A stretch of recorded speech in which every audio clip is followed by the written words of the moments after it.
Hi everyone! Welcome sa aking channel at ngayon isi-share ko sa inyo kung paano gamitin si Frosty Boy or si Frosty Whip.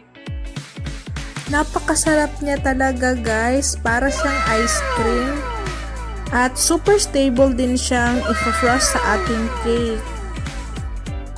First time ko din gamitin ito kasi naubusan ng whipped cream yung ginagamit ko dati, kaya huwag tayong matakot na sumubok ng ibang brand.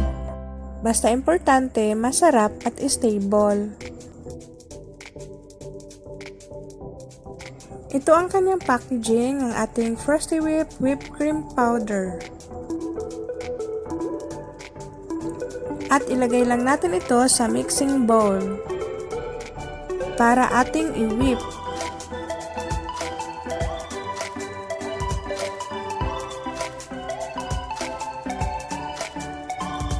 Ang kanyang sukat ay 200 grams na powder at lagyan lang natin ito ng 1 cup of cold water.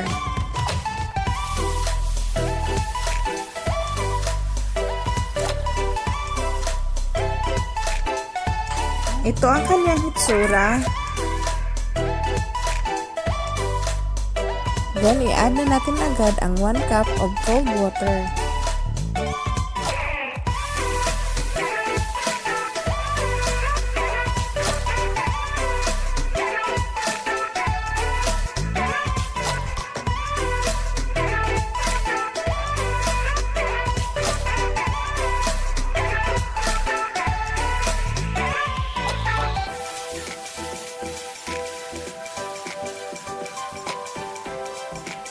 Then, i-beat natin ito ng dahan-dahan, yung low speed lang, para maiwasan na tumalsik ang kanyang powder.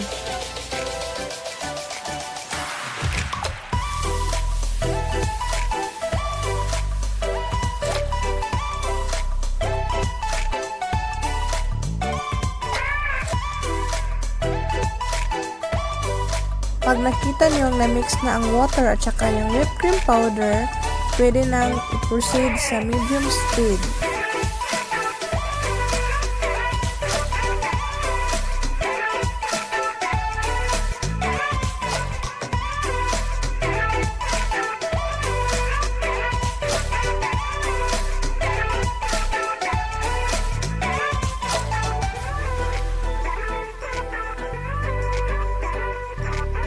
Dapat siguraduhin mo wala na siyang buo-buo para pwede mo na siyang i-proceed sa high speed.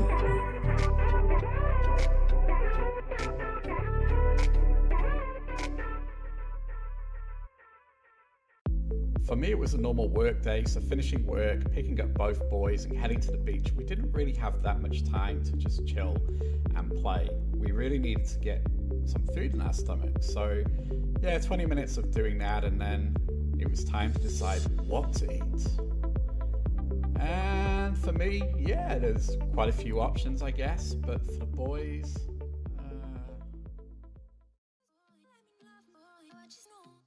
At ngayon, naka-high speed na ang ating whipping cream.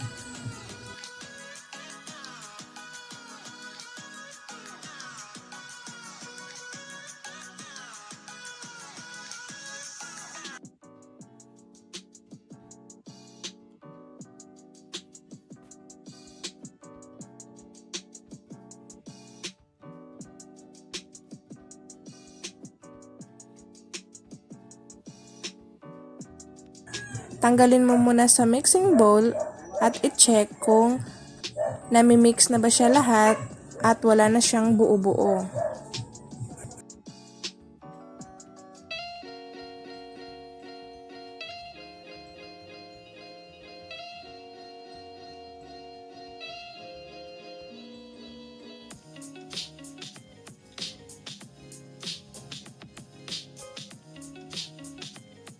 Ibalik muna natin at mag-add tayo ng last 1 minute sa pag-whip.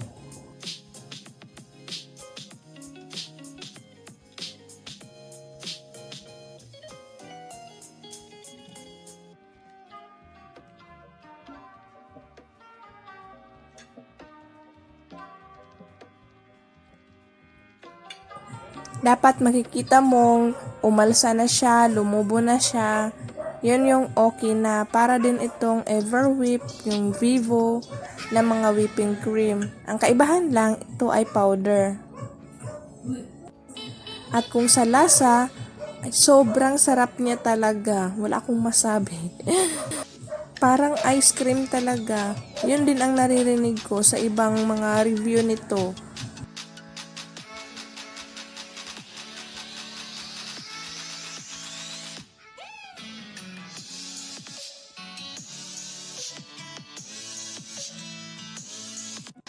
O hayan, umalsa na at lumubo na ang ating Frosty whipping cream. At tanggalin na natin ito sa ating mixing bowl. Kung wala kayong stand mixer, pwedeng gumamit ng hand mixer.